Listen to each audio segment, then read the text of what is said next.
சாப்பிடலையா? நேரம் இல்லை, மறுபடியும் அங்கேயே தான் அங்கேயே போட்டுக்கலாங்க.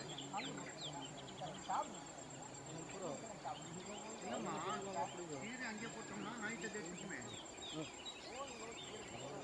இங்கே பழமாலும் இங்கே கொட்டி போய் பழத்துக்கு கீரை தூங்கல. இல்லைப்பா, நைட்டு அப்போ அங்கே தானே இருக்குது.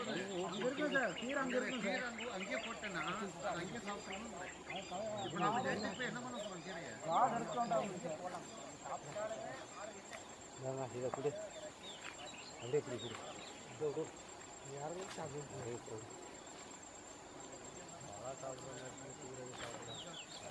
ஆமாம்.